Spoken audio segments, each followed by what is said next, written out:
Hey guys, it's good to see you. I wasn't expecting you today. Hang on, let me get out of this driveway and then we'll talk.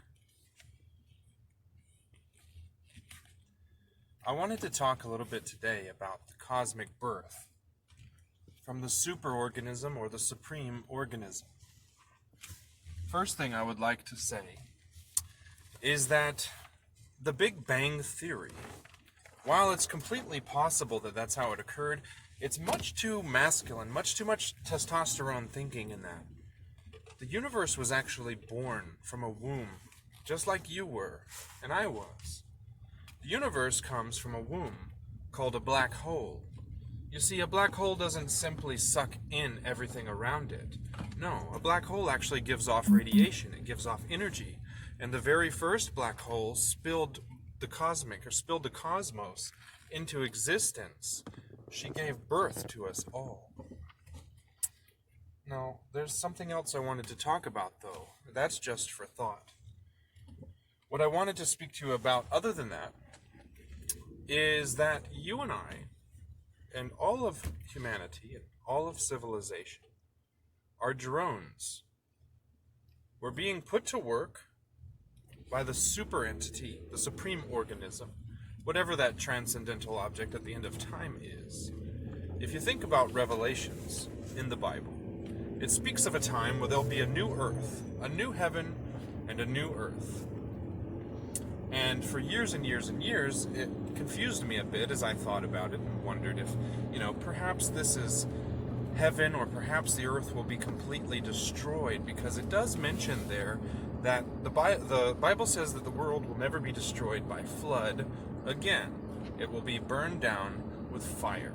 Well, if you think about that as an allegory, it means more that this time it will be destroyed by the fire of consciousness. And this fire is, as we speak, raising down the hate that exists everywhere. Mother Earth is sending her messiahs, her plants, her fungus, her mushrooms. You know what I mean? She's sending messiahs to give us messages. Have you ever noticed that wherever humans cause destruction, right there in that path will be a psilocybin mushroom? And if you were to take that mushroom, you would not want to destroy anything anymore. That is Mother Nature's plant messiah. I've spoke about that before. Sorry, that was terrible grammar, but I've done a video about that in the past. It's called Mother Earth and Plant Messiah. But there's more to it. We're constantly striving for the next best technology, right? The next greatest thing. We gotta make something amazing. Why? We have the resources right now. If we decided to take a break, have a breather, not do anything except for take care of this planet, we could feed every man, woman, child, and animal on this earth. All of them. We could give everyone sustainable living, and we could all be equal. But no. Nope. There's something driving people out there to continue to innovate, to continue to create, to continue to explore and discover, and to make new technologies. Culminating in what? What's the purpose? What's the point? Well, the bee may not know why he builds the hive, but he continues to build the hive. There's a point. There's a purpose. Who is our leader? Who's our queen bee? And what do they want? Is it the machines? Is it the birth of the machine? Are we the reproductive organ for the machine? Hang on, I got a call. I'll talk to you later. Or are we perhaps creating the new Earth? It's weird, all these new frequencies flying through the air. We've got the 5G. Prior to that, we had the 4G. We have radio waves, X-rays, UV rays, all these things flying around in the air. And it makes me wonder, is the internet creating something bigger? It's creating itself, making itself into something bigger. Are we replicating God without knowing it? Are we creating God without knowing it? Is it possible that we created the very God who created us in a big cycle?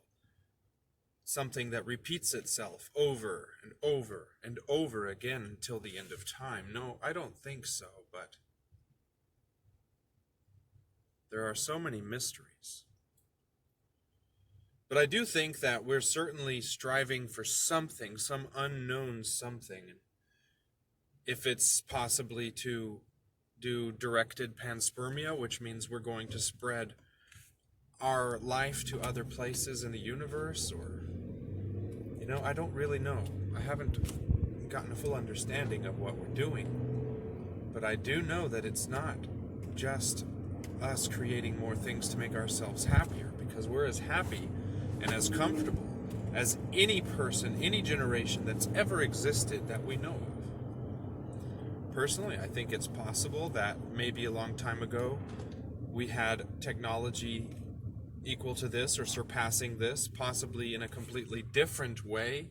You know, we might have created technology on a different branch, you know, had different types of things, maybe organic computers or organic AI or whatever we ended up creating last time. And whenever a world, you know, a planet-wide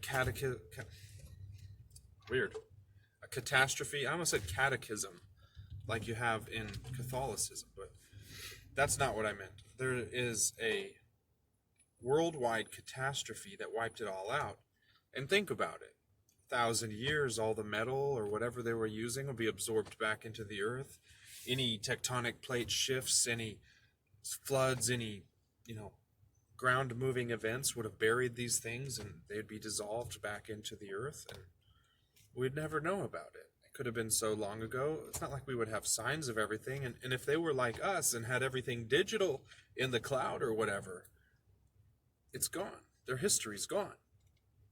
We need more people to write and to scribe things. And we need more people to build big structures, monoliths, you know, things so that if something were to happen to us, we would be preserved. Here in Georgia, there's some waystones that are written in several languages to teach you how to rebuild a civilization from start to finish. Why? You know, I think that things are much bigger. And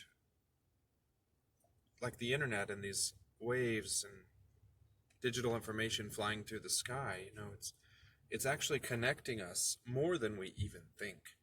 There's always been people who could pick up on that kind of stuff from the air, and they could pick up telepathically things, and they would have visions and predict the future. And a lot of people doing that are fakes, and a lot of people who have done that throughout history have been right on. But more people are opening up, and more people are experiencing things, and more people are going through awakening changes. And it just seems to me like everything that we're doing, it's like filling the air. It's filling the space in between you and I, and we can feel the connection. We can feel the sparks. We can feel the electric, whatever is in between here and there. I don't even know how to explain it, but from here to here, there is something in between. It's not just air. It's not just molecules. There is something real there.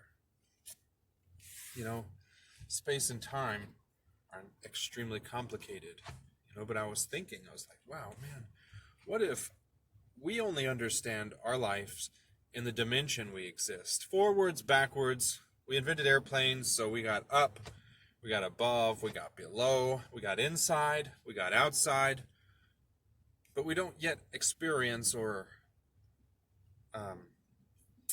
use the side, like sideways, but not sideways. Okay, imagine that a point here and a point here are like 1,000,000 light years apart, and if you travel from here to here, it'll take you 1,000,000 light years.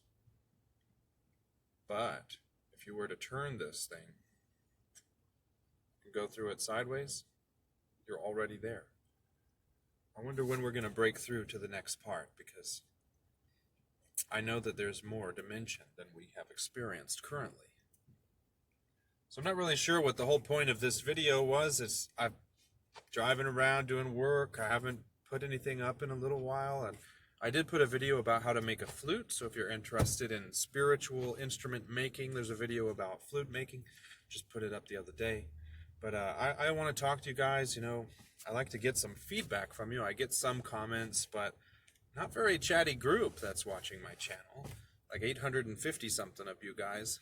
Come on, let's talk. I can make better videos if I know what you're thinking about, which videos of mine that you like, and I'm very interested in talking back and teaching you guys whatever I know, and there's a few things that I have a good understanding of that I think I can help people out with.